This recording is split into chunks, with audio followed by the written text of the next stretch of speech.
Strength and vulnerability go hand in hand together. Yeah.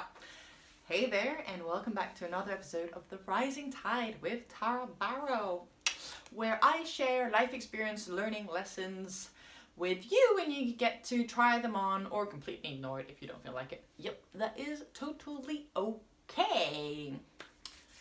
Today's episode, strength and vulnerability. I noticed when I was in Mexico that it was one particular week where I felt both super vulnerable into a point where I completely opened up.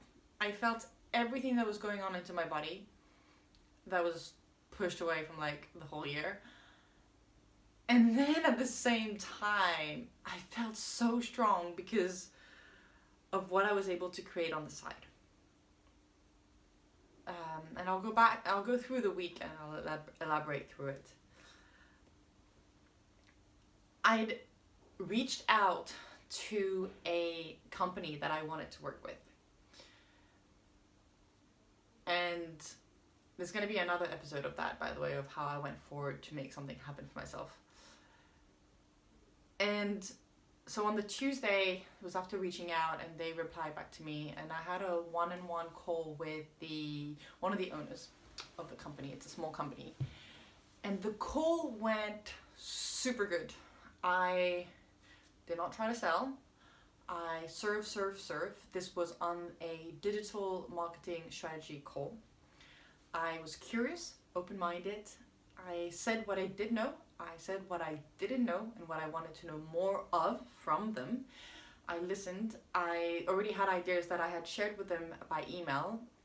During the call, I also shared more ideas after listening, questioning so much of their functioning, of their values, what the owners wanted to get out of them, and so much like super in depth. And at the end of the call, it was just, I felt great. I can't talk for the other person in front of me who was on the video call. They did say to me that it was the first time anybody was so attentive and listened to them so in details, to work with them in that way, which for me it's a highlight, and I aim to do that when I work with people in whichever capacity that I can work with them, because by listening to somebody's need that I want to work with, then I can serve them better, and that's my functioning. So that happened on the Tuesday. On the Wednesday, as I was in Mexico, I had a crystal healing session. Yeah. It's funny. I feel weird when I say that the crystal part. Believe it, don't believe it, you choose. If for me it was an energetic healing, I was curious, I wanted to give it a try. And what happened at the end of the session, so the session was lasted a couple of hours actually, because first there's a talking, then there's a crystal part, and then there was the post part. And it was the post part of the session that was I did not expect it. I had no expectations whatsoever with that session, but I did have the intention of allowing myself to be truly who I am, being me, and listening to that inner guidance. And so on an energy level, she was saying that I didn't have any blocked, stuck energy, that I did have some stagnant chakras along my body. Chakras are energy centers, if you follow that. And one thing she did mention at the end was I was holding on to a lot of sadness. At that moment, my eyes started to water. I choked up. I couldn't really talk, say, because all my emotions were coming out, like everything. And she looked at me and she was like, what is it? And it made me smile. I was like, is this a boy? And I no, 2 words. Hong Kong, COVID. In the year review, I mentioned what was going on a little bit, so you can go. But I started bawling. And I think that proceeded for a good 45 minutes, where I let everything out. This was a safe space. listened to me, she was curious, she questioned, and just by sharing and letting it out, there was so much of the weight of the heaviness that I just had not allowed myself to feel this while I was in Hong Kong, because while I was there and living through all these things, I felt that if I allowed myself to feel it, I would break into a million pieces, that I would not be able to function anymore, and I would be completely lost internally. And I wanted to show up at work, do my job right, and just keep on going. And I numb my mind, I numb my emotion, and I just forged and kept on going. Because that's what I thought I needed to do. I don't know if I would have broken down if I did any of this. I have no idea, right? But I knew I wanted to process these emotions somehow, some way, and there was something in me that knew that. And those 45 minutes I just so much letting go. How emotions functions in your body. When an emotion come up, it could either because you're triggered by something, an action has happened, or somebody has said something, triggered, or you just see something, right? An emotion lasts for 90 seconds in your body. Once you feel that, allow that emotion to feel, it's gone.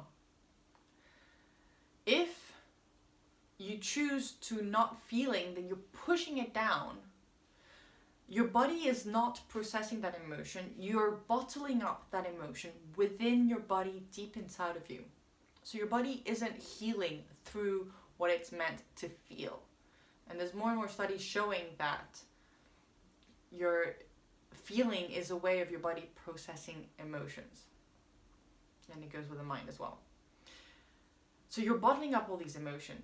And that stagnant energy hold up into your body, all these emotions there, will start to damage your body from within on a physical level, because you're adding push down stress inside your body.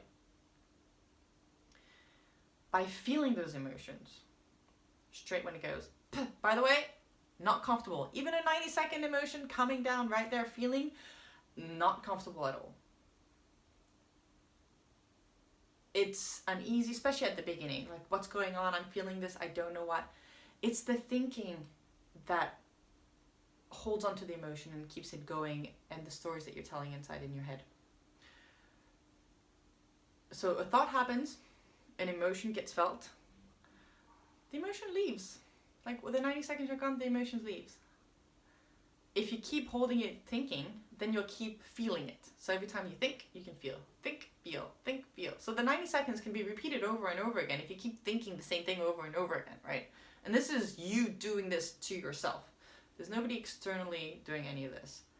Of course, if there's any trauma or things like that, strong traumatic events that happen into your life, that's another thing as well. But you listen to me, which I'm believing, quite sane person. Yeah, if you're feeling negative feelings over and over again, it's the stories in your head. I'm calling you out there. I am. Let's take a mini break, and sponsored to you by Tara Barot one-on-one coaching. Yes. Why do I do all this? Why do I share the podcast and talk to you and share this? Is because all the tools that I have learned coaching myself, and I've joined a online coaching course to learn even more tools, use them on myself, remove a whole bunch of blocks and limiting beliefs, so that I can work with you and do exactly the same. Because as you work towards your goal, towards the change you want to create into your life, the more actions you take, the closer you get to your goal, the more doubts, limiting beliefs, fears will come up. And as you get closer to your goal, the resistance gets super high. And it's realizing then that you're about to reach your goal. And how do you work through that? And that's where it is, the one-on-one coaching, where you get guidance. You get to have somebody guide you and notice when these fears, limiting beliefs, and doubts show up, creep up in your life, and work with them on a deeper level to work where really it's coming from, the story, the conditioning from the past that have created all this, so that it alleviates it, and then you get to go towards the goal and objective you're working on. If you're interested to know a little bit more, head to tarabarot.com/offerings. It's tarabarot.com/offerings. Yep. All right, continuing. We've got the Tuesday and the Wednesday. On the Thursday, because after the call that I had on the Tuesday morning, the next step was like, how do you visualize? I was asked, how do I visualize how to work together with the owner of the company, one of the owners of the company that I reached out.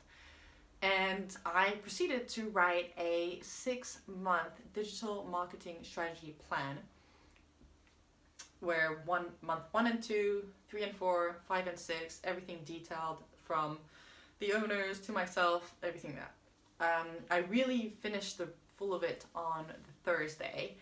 I created an extensive 8-page Word document for a 6-month digital strategy marketing plan, and I sent it over.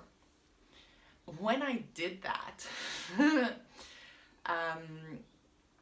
I was just wowed by what I was able to do.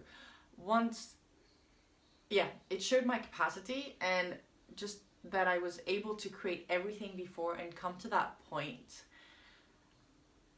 Just the boost of self-confidence. I felt confident, strong, capable of doing whatever else was brought up my way next, and just super refreshing. Like, congrats, Tara, you know, you went for it, you did this, you created it, and in like 24 hours you managed to create a 6-month work plan and send it over, and with full confidence. Like, I didn't need to over research.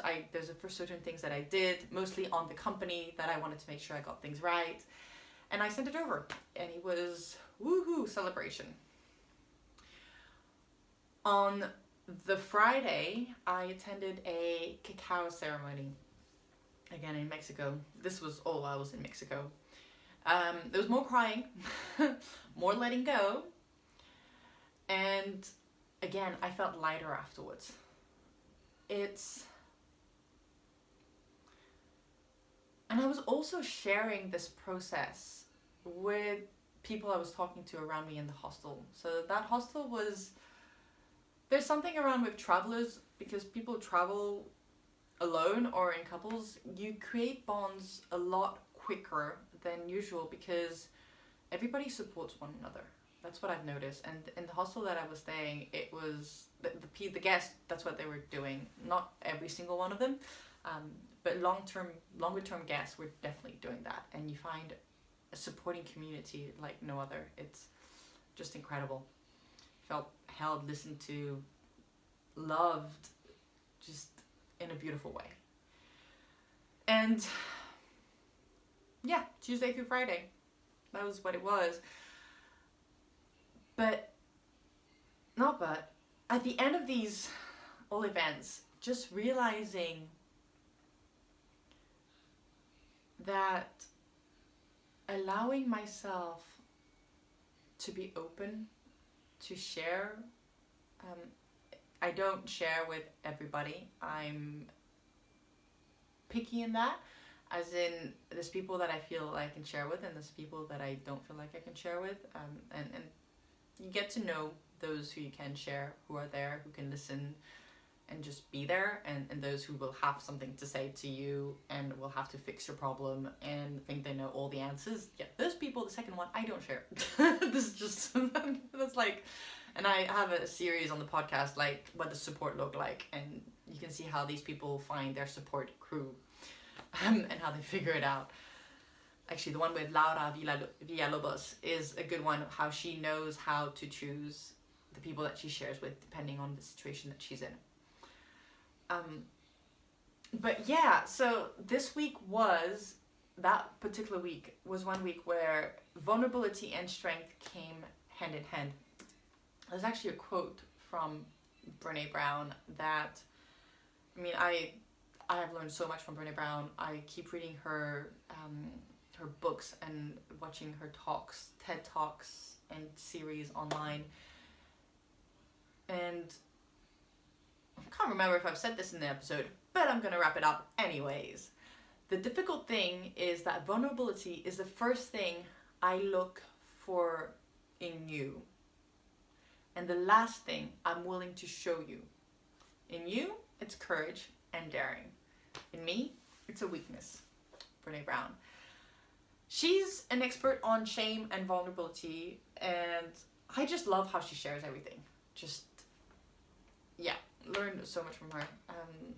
So my invitation to you is tune into your body when you're feeling something. Avoid numbing yourself. It's not going to be comfortable, right? And sense who you can reach out to share whatever you're feeling at that moment. Share with somebody you know that is going to just be there and listen. You can also do a little disclaimer pre-sharing, and I've actually done that with a few people, saying, there's something I'd like to share with you. Could you just, I don't need a reply, I don't need an answer, I don't need a solution, I would just like to share it with you. Would you be open to hearing it just in that way, without the need of replying, fixing it, or answering? If the person is okay, then I can share. And it was the case that it was okay. And obviously it's not easy to hear because it's something hard for you that sometimes you're sharing. And what I did afterwards was, I could see that the person was a little bit at ease. She did say that she was okay to hear it, by the way. So I did ask if that was okay, and she said yes.